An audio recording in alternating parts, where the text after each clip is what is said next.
Welcome to the Finding the Magic podcast, where books come alive. I'm Tricia Copeland, a fiction author and host of this show. If you love books, finding great reads, and hearing about the story behind the story directly from the authors, this is the place for you. Whether you like fantasy, science fiction, dystopian, or romance titles, I think you'll find something to love in my playlist. Listen in to discover something magical about a book or two today.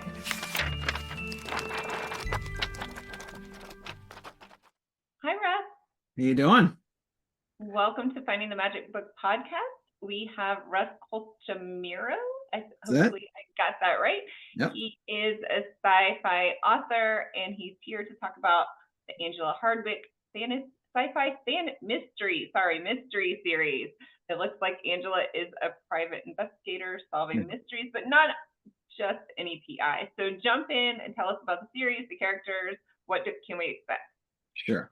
So there's 5 books in the series so far. So there's Crackle and Fire, Fractured Lives, Hot Ash, Blunt Force Rising, and I don't think you can see that one down here, and Trigger Point, which is the 5th one, which by the way just won through one of the through a group just called awarded this book of the year for 2024. Wow, congratulations. Thank you. Yes. So in my mind, Hardwicke, she's part Blade Runner, part Doctor Who, part John Wick. So think of right. So think of this. She's a hard-boiled private eye, and she takes on the kind of cases that you think a private eye would take: missing persons, kidnapping, extortion, arson, murder, corporate espionage.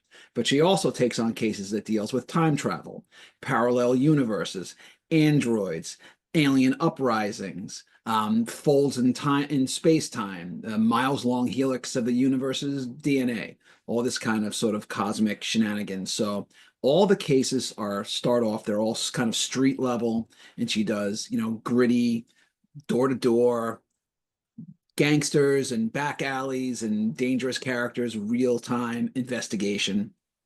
But she also gets involved with this kind of sci-fi, heavy sci-fi world where there's, some of it's very heavy cyberpunk, some of it is more off-world, but it's all very kind of gritty, and it's a mix of noir and really sci-fi thrillers, and some of them are more, there's action in all of them, but some are more action-packed than others. Some of them have more horror to it.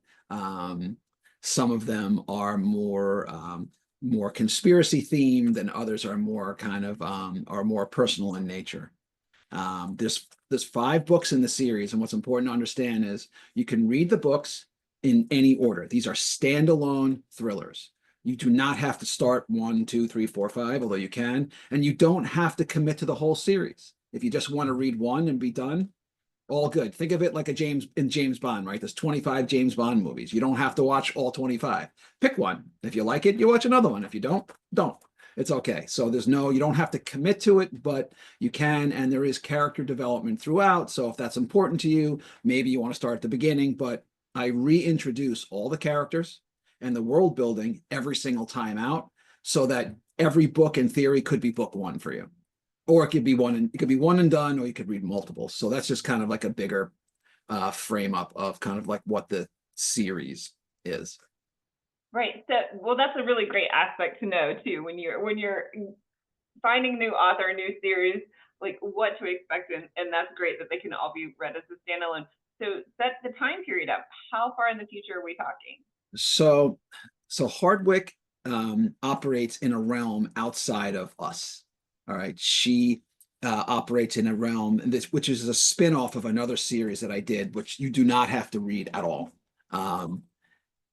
So she lives in this realm, which I call eternity, but it's a realm, and it's not on any star maps. You can't just say, oh, I'm going to book a flight there. You can't it's not accessible unless you're kind of in this realm. And think of eternity kind of like it's what like Hollywood is to the movie studio business. is what eternity is to the physical creation of the actual universe itself, right? So in Hollywood, what do? They make movies, they make TV shows, they make commercials, but every business in Hollywood kind of also supports the movie, like the entertainment industry, right? The lawyers, the bankers, the accountants, the restaurants, and on and on. Everything is kind of a subset of that. In Hardwicke's world, eternity is set up to, they design, they can physically construct and repair the physical universe. Planets don't appear, somebody builds them. Asteroid fields don't appear, somebody builds them. They have to be commissioned, they need architects and designers and technicians and engineers and all that kind of thing. And that's kind of what her world is like, in service of, well, everything. And in her world, she happens to be a private eye who winds up, in addition to the normal cases, she specializes in these kinds of really, dangerous sci-fi mysteries that most PIs just want no part of, because it's just way too dangerous and way too complicated. And she just kind of has that particular kind of mojo that says she wants to play in the most dangerous of places. Fun. So when you're talking about like hard sci-fi versus soft sci-fi, where would you rate this? Somewhere in the middle. So some of it is very kind of Blade Runner-y, Blade Runner-esque. Certainly as the series kind of continues, where you're going to see, there are androids, there are hybrids of cybernets, where some people have cybernetic implants and some don't. You're going to get into some engineering and some air and into some astrophysics, but you're also going to get into just very standard, things work because I say they work, right? You can be teleported to another realm, another planet, another place because I say you press a button and you go there. I'm not necessarily going to break down all the physics and the mechanics of all that work. So it's a little bit of blend. It's more sci-fi than science fantasy, though. Okay. Yeah. So if you like things that are think of it more Blade Runner, Escape from New York, and a little bit less like pew pew, Zampow. Fun. And why did you decide to make her a female character? So Hardwicke actually originated in another series, which was it's a kind of this sci-fi comedic backpacking series that I did and previously, and she just kind of appeared out of nowhere as a kind of a blink and you miss her kind of thing. And she showed up in the second book in the series, Genius to Milo, for like a chapter, and she was only in it partially, but immediately, I've always loved private detectives, noir, all that kind of cops and mysteries and thrills. I love all that stuff. But and why she was a female character, honestly, she decided, I didn't create her. She showed up. She told me that she was ready to play. So it's more like she conjured herself and told me to get to work more than I decided that it had to be. And what happened is that once she showed up, I said, ooh, now that's interesting. And I thought about it, and I immediately was just drawn to the character. And I created an anthology, which was all about various sci-fi tropes, because I wanted a vehicle to experiment to see if Hardwicke could work as a standalone character. So I wrote one short story with her as a test case that fits in this other book. And I said, all right, this really works. And then from there, I just started writing. I've written, I don't know, about a half dozen short stories with Hardwicke. And then now I've done 5 novels, and I like the room to run. And she just, once she kind of showed up and I kind of got to know her a little bit, and I just, I fell in love with the character. She's a part of me. She's going to be a part of me. And I like the fact that she is a female character, because it forces me to think a little bit differently as an author. It's male authors get off. Any author will get asked often, how do you feel about writing, genders other than your own? And, a lot of times what happens is you write a character that's your gender, but you just gender switch them, but everything else is the same. Like you could say, you could write a female character and say, well, yeah, but really that's a male character that you just happen to, who has traditional male attitudes and approaches, and you just made her female. Or you could do the reverse is true. I didn't really want that. I wanted someone who was going to be a little more rough and tumble, but has a different approach to things. Hardwicke is also a single mother.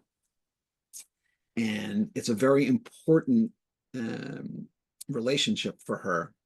And it's thematic in the first two books, so which is Crackle and Fire and Fractured Lives. Thematically, one of the big issues for Hardwicke is, and her son at that point is only about 5 or 6, can I be this hard-boiled private eye doing this very dangerous work? This is not really like a 9-to-5 gig where you punch in and punch out. I mean, I don't know, I'll be gone for a day, a week, a month, a year, I don't know.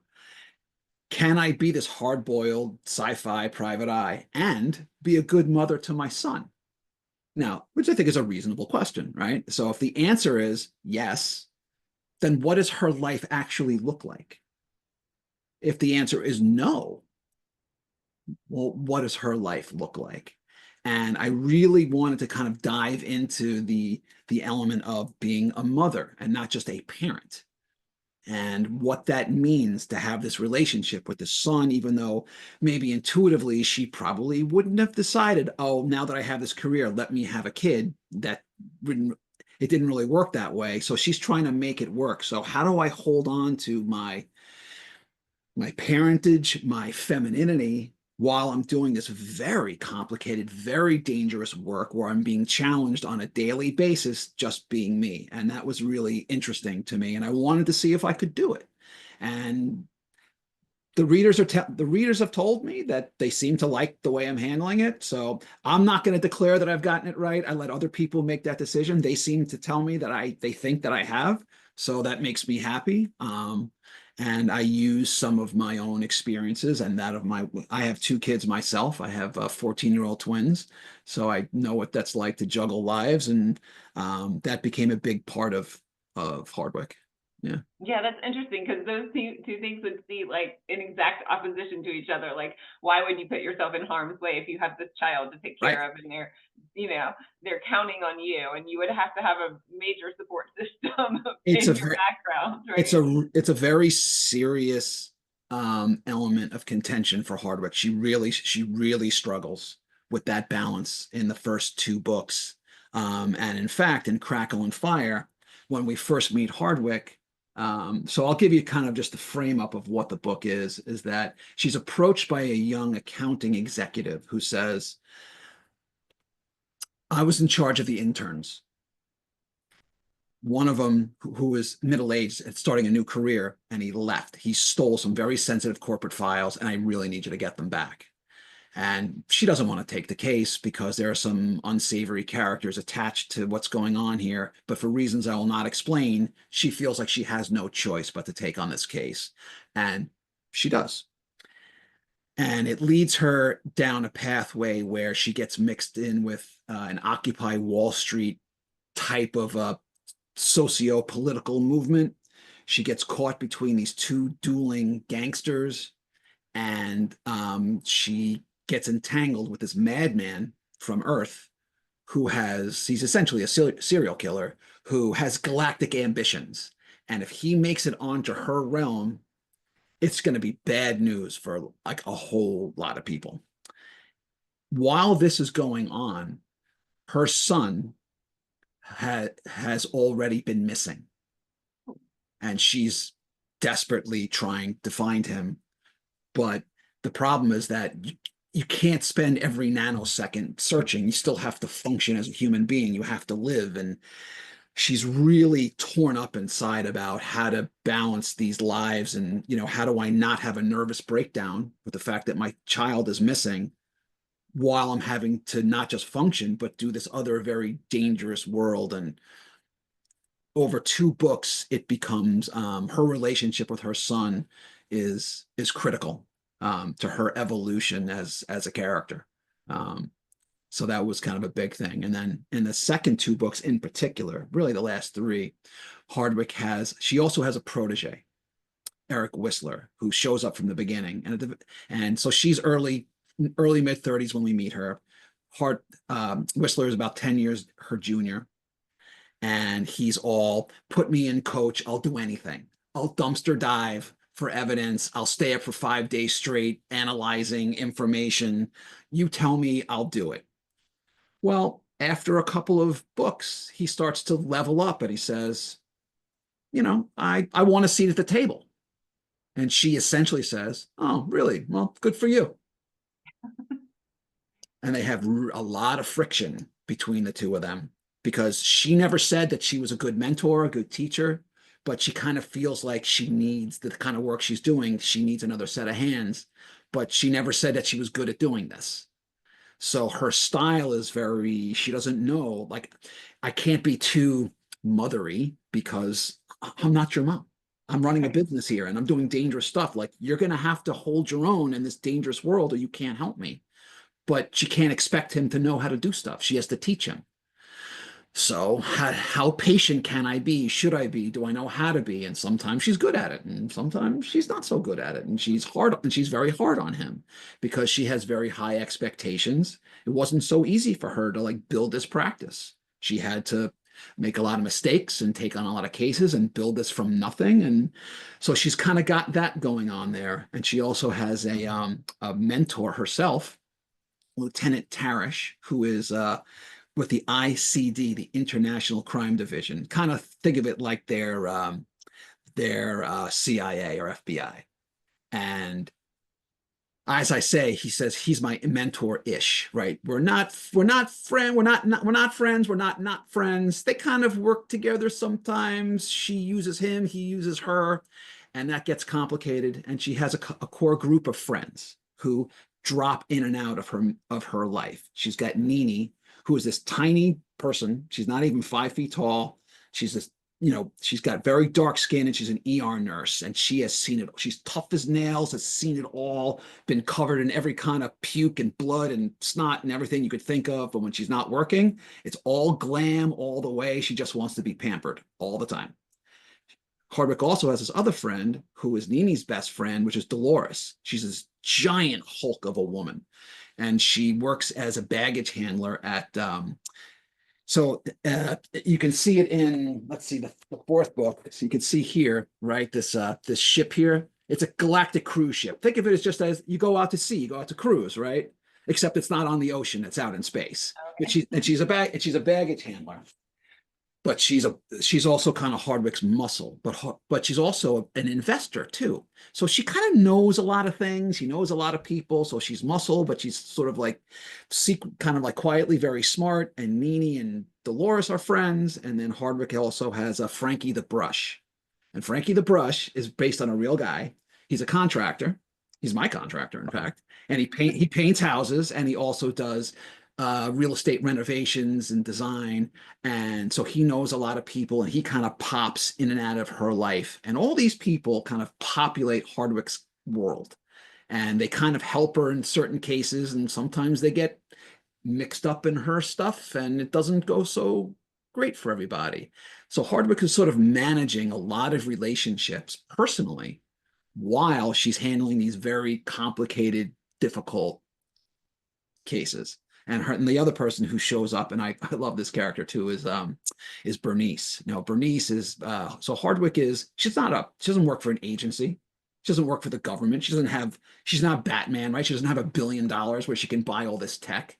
She's got Bernice, who's her like tech ninja. And Bernice is an engineer, and she was in a terrible accident. And when we met her, she's already fully formed. She's in a hover chair. She has cybernetic implant and she has robotic arms and legs that have to be fused into her because she had multiple amputations for reasons I won't talk about. And she kind of is, she's the girl in the chair who does the computer stuffy that when Hardwicke needs her. And all these people kind of float in and out of her world to sort of give texture, and they populate, and she leans on them. And they lean on each other and they don't, and they argue and they love each other and they hate each other and they help each other and they fight with each other, all while she's kind of managing all these kind of various cases. So there's a lot of texture in her world, and she's trying to figure out how all this works. And sometimes she has some relationships, sometimes she doesn't. Sometimes they go okay, sometimes they don't go so okay, and sometimes people make it to the end of the books and sometimes they don't. So you said it's a thriller. Yeah, it seems like you've built an amazing world, first off. Thank you. So how gory is this then? So mostly not super gory, mostly. But this book, so this is book 4. So this was Blunt Force Rising. Now you could see here, so in this book, Hardwicke and Whistler have been hired to do private security on this galactic cruise ship, which is hosting an AI and robotics conference at a time when androids, as you can see here, and you can see the bloody tears here, have been granted rights. But just because they have rights on paper doesn't mean that everyone's necessarily okay with that. So on this ship, during this conference, a murder takes place, which sets off a chain reaction. Communications are knocked out. There's no way to call for help, and there's no way off the ship. You are literally a million miles from anywhere, and something has happened, which has sent off basically humans and androids together collectively are in this essentially a zombie apocalypse fight to the death. It's like Die Hard in space, and that one is a bloody battle to the end, and either you make it all the way to the end or you don't. And I'm telling you, some people who we know and love do not make it. That is so funny. That's your 4th book. So I was just talking to another author, and she was like, yeah, there's always death in the 4th book. And I was like, oh my gosh, that was the 4th book in my series. There is death in there too. I was like, how does that work? It's fun. It was really not intentional. I knew for a long time that I wanted to. What I do is in every book, I challenge myself. Every plot line is different. I don't like to repeat myself, and I wanted to do a locked room thriller where there's no place to go. You cannot leave. You can't escape. It's impossible.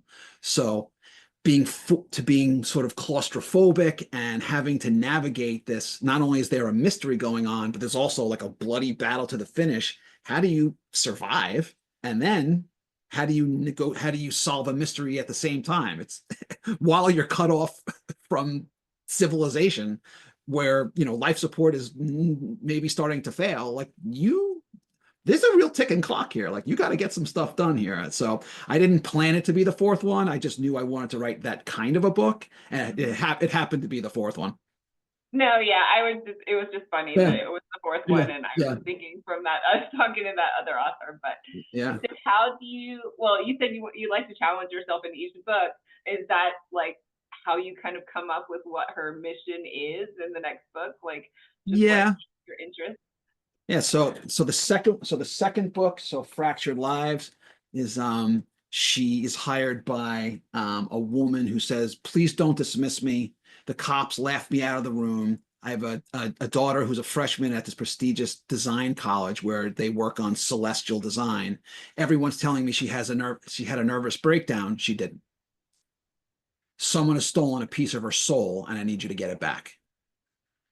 So I really wanted to say, well, what would happen if you were dealing with someone who was having a real psychiatric crisis? And this kind of came out of things that we saw during the pandemic and the way it affected kids in particular. And I really wanted her to be challenged in that way. And we meet someone from Hardwicke's past. We learned her origin story, which I had mapped out many, many years ago. And I was very excited to tell that one. And that's where we kind of really meet Bernice for the first time. It has a very heavy cyberpunk vibe to it. And I really wanted to explore that one, which was totally different than book 1. In book 3, Hot Ash, Hardwicke is approached by a woman. She's a middle-aged widow who says, my elderly husband had a real estate empire, affordable housing. And I know that world because I work in the real estate. During the day, I work in the real estate market. So I know construction and development and all that stuff. And when my husband was on his deathbed, my stepkids And when he was like literally losing his mind because he was dying, they messed with him, had him change the will. He cut me out of everything. They stole my empire, my real estate. I need you to get that back from me. She investigates it and she winds up getting looped into this. She stumbles upon the synthetic form of concrete, this highly addictive form of cocaine, and this off-world dome city that's covering up this very significant conspiracy. So I wanted to take us completely out of, once we were deep in Hardwicke's world, I wanted to get completely away from Hardwicke's world and go someplace off campus, which I hadn't really done much in the first two books. And then in the fifth book, the one that won Book of the Year, I went the opposite way. And she is, for reasons I will not explain, we see that she's been recently released from prison. Ooh. And she's hired by a very nasty pimp who she does not want to work for all sorts of reasons, but she feels like she has no choice. His best earner has been killed, but for him, it's personal and not about business. He wants to find out what happened. And Hardwicke winds up getting paired with this sketchy detective, and she has to kind of investigate his world. So it's very heavy into the sex trade, and I wanted to really get into like what it's like for this is not it's not anti-sex worker, it's anti-abusive sex trade, and what women go through and when they feel trapped and they can't go anywhere. Meanwhile, Hardwicke's Whistler has been caught in some sort of a temporal loop. He's phasing in and out of matter, and when he comes back in, he can only send out fragments of what's happening to him, and she doesn't understand where he is or what's happening. Meanwhile, the fabric of space-time is literally disintegrating. It is crumbling. And all these pieces kind of tie together, and she's got to figure this all out. And if she doesn't, it is literally game over for all of us. Interesting. So Very high stakes. Yeah, so every book the plot comes at it from a different point of view, and I wanted to explore thematically across the series: friendship, love, loyalty, what these things mean. What does it mean to be human? How do you explore humanity? How do you be yourself in a challenging world that's ever changing? And how do you find your path in a world that's going crazy, which is sort of familiar, actually. It does feel that way for the past 5 years, right? Yeah. Yes. And do you think that's like a safer way to look at all these issues in this sci-fi fantasy world? 100%. Yes. There's a lot. Every book that I write there's at least some element of things that I've seen, thought, experienced, and I want to sort of, how do I explore those ideas? Like in this book, in the last one, in Trigger Point, she also, we spent a lot of time, you could see it here on the cover. This was sort of partly by accident, this Rottweiler. I knew I wanted Hardwicke caught in this cage of electricity, which is significant to the book. And the way it originally is that they were just like these little dots the designer did. They were like stars from the electricity. But I saw an outline of a Rottweiler, and I said, "Did you mean to do that?" He goes, "No, I didn't even notice it." But the thing is, this is actually important to the plot of the book. So it was, and she spends a lot of time, sometime in the dreamscape.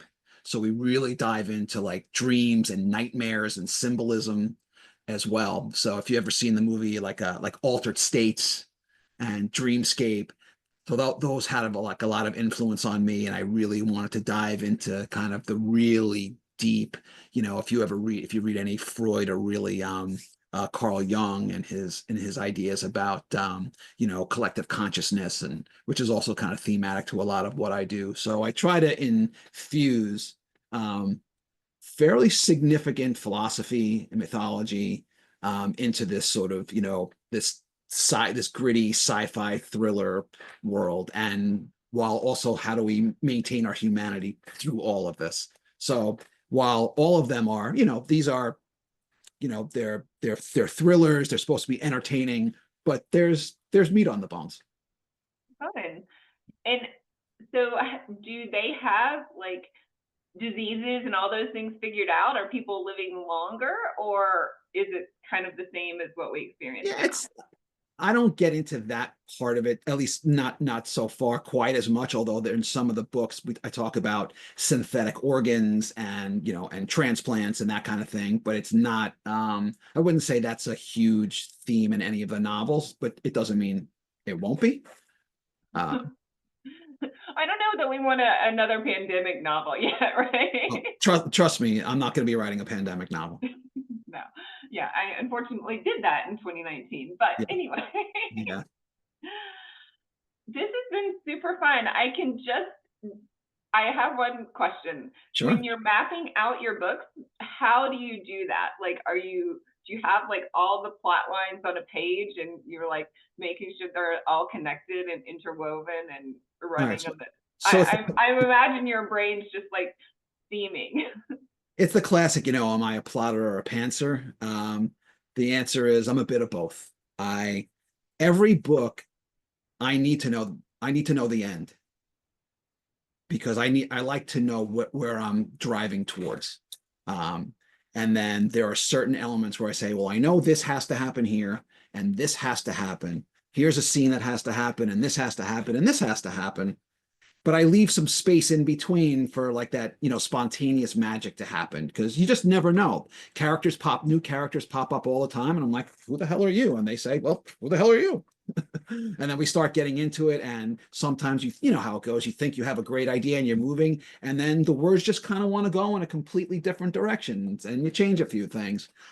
So I do that, but I do have a pretty solid outline.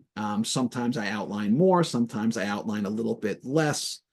Even when I outline a lot for me is 6 bullet points.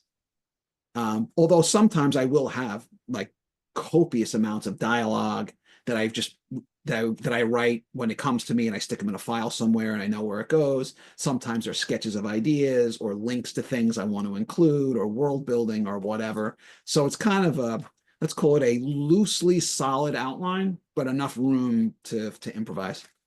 Yeah, I do the same thing. I get bored if I have too detailed of an outline, because then I'm just like, oh, I'm just typing something that I already know, right? Yeah. So, well, this has been great having you here, Russ. Can you tell us where to find you and your book? Sure. So you can find me. I'm online everywhere. My website is just russcolchamiro.com. I'm on Facebook. I'm on Blue Sky. I'm on Instagram. I also host my own podcast, Russ's Rock and Roller Coaster, which is free on YouTube. And I've interviewed a who's who of sci-fi, fantasy, mystery, crime, horror, thriller writers up and down the stack, from New York Times bestselling authors down to maybe some more local authors who you don't know. I've done about 130 or 40 episodes. Just go to YouTube and just type in my name, and you'll find it, and they're all free. I'm actually going to do my season finale soon. We're going to do Andor now that the new season's coming out. So I've done a bunch of episodes on Star Trek and Star Wars and The Expanse and Blade Runner, but also a lot of author interviews. Well, anyway, so you can find me on YouTube and online, and you can find my books on Amazon, and you can always get them directly from me. Awesome. Well, thank you so much for being here, and hopefully we'll have you back when you release your next book. That would be great. Thank you. Bye. Yeah, thanks. I hope you enjoyed this episode of the Finding the Magic podcast. I'm your host, author and podcaster Tricia Copeland, and I love getting behind the scenes. If you like the podcast, make sure to subscribe and stop in each week to discover new authors and books. Thanks for listening, and until next time, keep finding the magic.